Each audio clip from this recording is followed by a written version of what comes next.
So the rip out went really well. Still got a wall to expose, which is here. I'm going to take that wall off because that is going to be one of the main walls within the shower. So that's going to come off, and then there's a little bit more cutting out to do.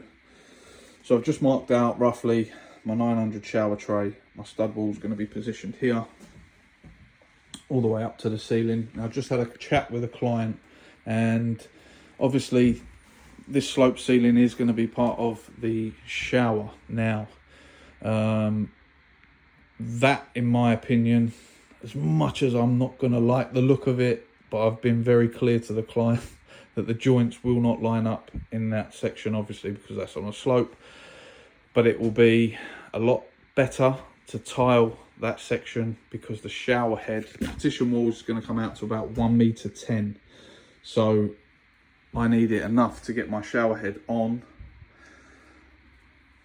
Not that you're going to get much on there, but obviously the build up of steam and so forth, it's going to be better to tile it. So I'm going to cut that section of the ceiling out up to that crease mark, and that will be tiled. So that'll all be waterproofed and tiled. Then our basin is going to be moved. Instead of where it was located here, I'm going to move it to here, reinstate the wall that was here, because we're going to run a boxing in anyway for the toilet position. So the frame is going to go there.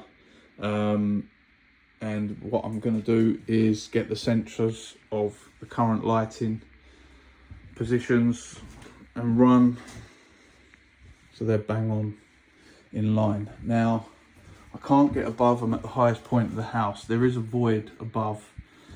I need to move this extractor fan to that light position. So we're going to get the same sort of thing, extractor with a light in over to this point.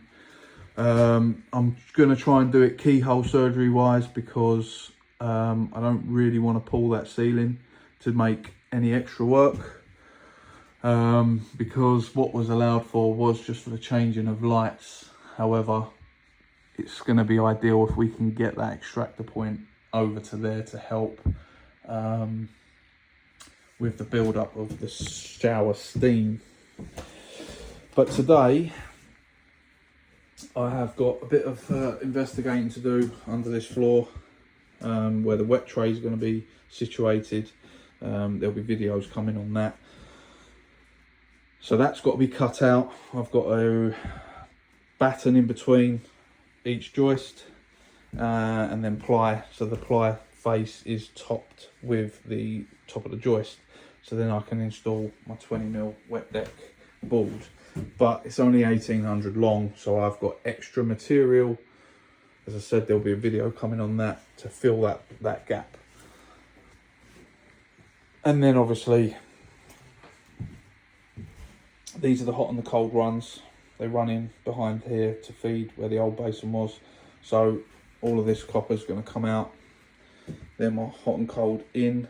So I'll expose this bit of floor, divert them over there where they're going to be within the boxing, and all my plumbing is going to be surface to these walls, because obviously there's going to be a boxing in front. So that's what needs to happen there. There's a few alterations. I'm hoping I've got enough on that waste to get in the floor. I know I've got a joist to contend with when I open that up. But yeah, start making this look beautiful.